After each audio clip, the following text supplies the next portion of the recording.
Halo guys, selamat datang lagi di channel Cerita Tidur Randy bersama gua Randy Yansah.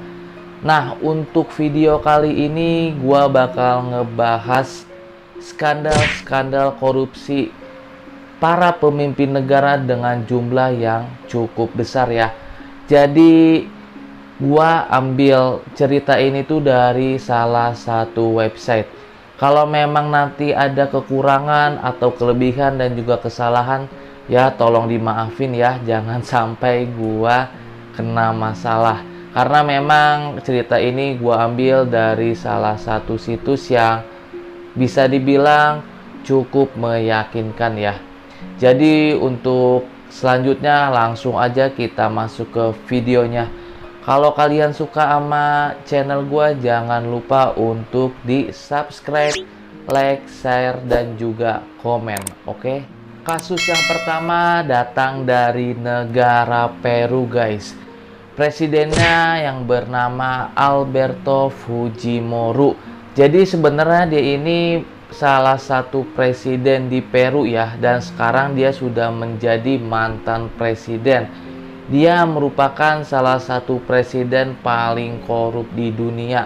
Karena memang biasanya orang-orang yang korupsi itu yang mempunyai jabatan yang cukup tinggi dan juga kekuasaan yang tak terhingga di negaranya guys. Jadi ini memudahkan mereka untuk melakukan korupsi, atau secara nggak langsung kita sebut sebagai maling uang rakyat ya. Jadi Fujimori ini menjabat sebagai presiden Peru itu pada periode 1990 hingga tahun 2000. Dan pada 7 April tahun 2009, Fujimori ini dinyatakan bersalah atas pelanggaran hak asasi manusia dan juga kasus korupsinya guys. Jadi Fujimori ini diketahui mencuri uang negara itu sebesar 600 juta dolar AS ya, atau kalau misalkan kita kurupiahin itu kurang lebih 7 triliun lebih lah guys ya. Nah, kalau memang nanti kalian menjabat sebagai orang yang berkepentingan di negara ini, gua harap kalian tidak melakukan korupsi guys. Kalian bisa bayangin kan, uang 7 triliun rupiah itu kalau kalian kasih makan sama orang-orang yang kurang mampu, itu bisa memberi makan berapa ratus ribu orang guys, atau mungkin bisa jutaan, puluhan juta orang yang terbantu. Jadi kalau misalkan nanti kita diamatin untuk mempunyai jabatan di negara ini, mudah-mudahan kita bisa menjalankan amanahnya dengan cukup baik ya guys. Nah, pemimpin negara selanjutnya yaitu bernama Jean-Claude Duvalier yang berasal dari negara Haiti. Jadi Bapak Duvalier ini merupakan mantan presiden dari negara Haiti guys, yang melakukan korupsi pada tahun 1971 hingga 1986. Jadi kalau dihitung-hitung kurang lebih itu 15 tahun ya. Karena memang skandal korupsi Duvalier ini cukup besar ya, begitu banyak orang yang seperti curiga ya sama Bapak Presiden satu ini ya, mantan presiden maksudnya. Karena memang kasus korupsinya itu ditaksir mencapai 300 juta dolar hingga 800 juta dolar Amerika Serikat guys. Jadi kalau misalkan kita kerupiahin itu kurang lebih 10 triliun plus ya. Plus-plusnya itu jadi 10 triliun lebih pokoknya. Bayangin guys, kalau uang segitu di negara Haiti dia bagiin sama rakyat-rakyatnya yang miskin, yang belum bekerja, yang pengangguran, gue yakin banget pasti rakyatnya itu udah cukup terbantu guys. Karena kan memang ya di negara Haiti itu banyak pengangguran dan juga orang-orang yang memang harus dibantu.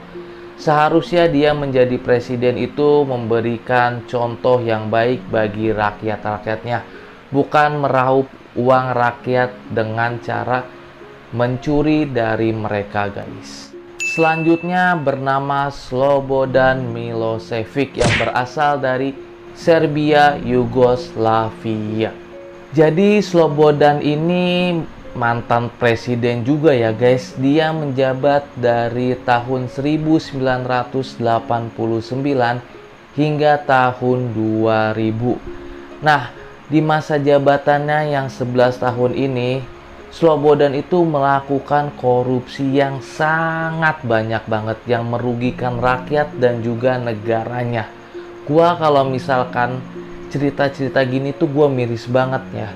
Seharusnya presiden itu menjabat sebagai kepala negara itu melakukan banyak hal positif untuk rakyatnya, bukan malah mengambil uang-uang dari mereka ya. Gua di sini bener-bener prihatin banget sama negara-negara yang presidennya itu korupsinya banyak banget. Jadi korupsi si Slobodan ini itu kurang lebih mencapai 1 miliar dolar Amerika. Kalau yang kita kerupiahin itu kurang lebih 14 triliun rupiah, guys. Nah, si Slobodan ini ditangkap di rumahnya pada tahun 2001. Tapi sayangnya pada saat dia ingin diadili ya, dia ini ditemukan meninggal dunia pada tahun 2006. Coba kalian bayangin, dia korupsi sebesar itu, terus uangnya tidak bisa dinikmati, dan akhirnya pun umur dia nggak panjang. Udah mah dosa, umurnya pendek, harta yang dikorupsiin sekarang buat apa? Pencitraan dia juga selama ini bakal runtuh ya. Karena memang dia melakukan skandal korupsi meraup uang rakyat yang sangat banyak. Dengan seperti itu otomatis nama baiknya sebagai mantan presiden itu bakal kandas dan juga bakal tercoreng di semua masyarakat Serbia, Yugoslavia. Nah, korupsi selanjutnya itu dilakukan oleh mantan presiden yang bernama Sani Abacha yang berasal dari negara Nigeria, guys. Jadi Sani Abacha ini merupakan mantan presiden Nigeria yang menjabat sejak tahun 1993 hingga 1998. Jadi kurang lebih itu 5 tahun ya. Nah, di negara Nigeria ini sering terjadi perang, guys. Tapi nih presiden kok nggak mikir ya, karena perang kan itu ekonomi bisa runtuh dan dia bisa seenaknya gitu untuk melakukan korupsi nih negaranya. Karena memang biasanya kalau negara yang sering perang itu ya guys ya, itu banyak banget orang yang sering kekurangan lah, mulai dari kelaparan, kehausan, bahan pangan, obat-obatan itu biasanya kurang, guys. Seharusnya dia menjadi presiden itu membantu lah, setidaknya memudahkan rakyatnya itu pada saat rakyatnya sedang menderita karena perang, guys. Gua nggak habis pikir, presiden-presiden seperti ini kok hanya memikirkan dirinya sendiri gitu loh, tidak memikirkan kepentingan rakyatnya. Padahal rakyatnya itu sangat membutuhkan bantuan dari dia.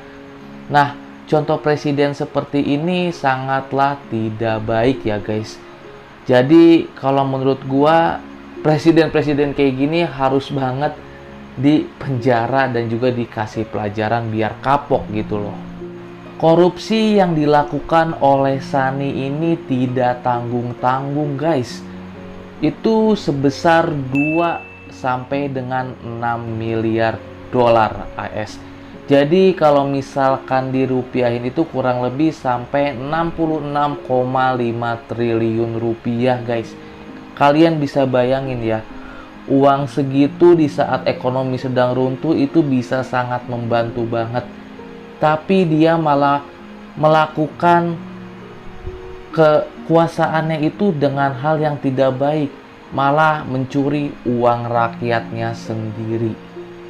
Itu nggak boleh banget ditiru ya, sangat-sangat tidak baik untuk dicontoh. Selanjutnya mantan presiden Mobutu Sese Seko yang berasal dari negara Zaire. Kira-kira negara Zaire di mana ya? Gue juga baru banget denger nih. Kalau kalian tahu negara Zaire itu ada di mana, boleh di komen ya guys, karena gue pun nggak tahu.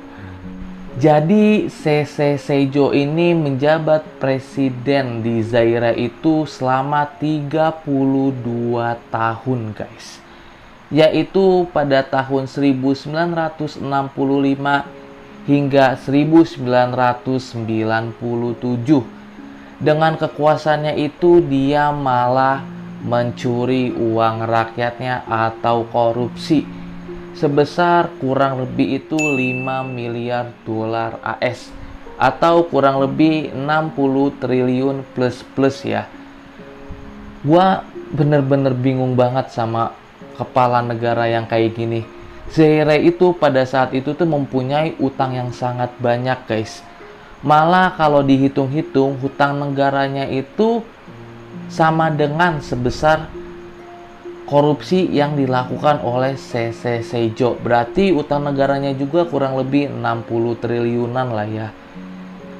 Gua sebenarnya pusing banget sama orang-orang kayak gini. Uang sebanyak itu mau dijadiin apa coba? Kalau dia mau korupsi ya dikit-dikit aja lah gitu loh. Uangnya masih bisa dibagiin sama rakyatnya atau minimal dia melunasi hutang negaranya ya. Karena presiden itu mempunyai tanggung jawab yang besar banget guys. Di sini pundaknya itu bisa dipertanggungjawabin di akhirat nanti. Jadi kalau buat para presiden kita sekarang, mudah-mudahan mereka bisa menjaga amanah dengan jujur dan juga menjalankan kewajibannya sesuai tanggung jawabnya ya. Amin. Nah, selanjutnya itu bernama Ferdinand Marcos yang merupakan berasal dari negara tetangga yaitu Filipina. Jadi Marcos ini memimpin Filipina kurang lebih itu 14 tahun. Tepatnya pada tahun 1972 hingga 1986 guys. Jadi Marcos ini kan mantan presiden dari Filipina ya. Jadi selama jabatannya itu 14 tahun, dia ini memimpin negara Filipina dengan sifat yang diktator. Jadi diktator itu kurang lebih dia memerintah negaranya itu sesuka-suka dia aja guys gitu. Dia mengatur negaranya mau ini mau itu pokoknya semau dia. Kayak gitu ya kurang lebih kalau diktator itu. Nah, korupsi yang dia lakukan selama masa jabatannya ini kalau misalkan dirupiahin itu sebesar 133 triliun rupiah guys. Kalau misalkan kita beli mobil Ferrari itu bisa dapat 1000 sampai 2000 unit guys. Kalau kita itu kasih makan sama orang-orang yang kurang mampu, mungkin itu satu Indonesia itu bisa kekasih makan guys. Kalian bisa bayangin kan, uang 133 triliun itu kalau misalkan 1-2 rumah itu nggak akan cukup. Itu uang yang sangat banyak banget ya. Cuman sayangnya itulah ketamakan manusia. Dia tidak cukup dengan jabatan maka uang pun diambil guys. Sungguh sangat menyedihkan. Jadi kesimpulan yang bisa kita ambil dari cerita kita kali ini tentang korupsi, kalau suatu saat nanti misalkan saya atau misalkan teman-teman online semua diamanahi jabatan yang walaupun tidak setinggi presiden, mudah-mudahan kita bisa menjalankannya dengan baik ya guys. Kan kita nggak pernah tahu ya, kedepannya kira-kira kita ini bakal diamanahin jabatan yang seperti apa. Kalau misalkan kita diamanahin, ya mudah-mudahan bisa membantu banyak orang ya. Dan mudah-mudahan presiden-presiden kita yang sebelumnya dan yang sekarang juga menjabat bisa menjalankan roda pemerintahan dengan cukup baik dan membuat negara ini menjadi lebih baik ya guys ya. Agar negara ini bisa menjadi negara maju. Oke? Mungkin sekian aja buat cerita kali ini ya. Ini gue bikinnya jam 12 kurang 5 menit, jam 12 malam kurang 5 menit. Gue udah ngantuk banget nih. Kalau kalian suka sama channel gue, boleh di subscribe, share, like, dan juga komen. Kalau ada hal-hal yang salah, yang berlebihan, gue mohon maaf banget nih untuk semuanya. Untuk negara-negara yang tadi gue ucapin juga, kalau ada salah gue mohon maaf banget ya. Kurang lebihnya mohon maaf. Apabila ada kritik dan juga saran, boleh di komen aja ya di bawah ini. Assalamualaikum warahmatullahi wabarakatuh.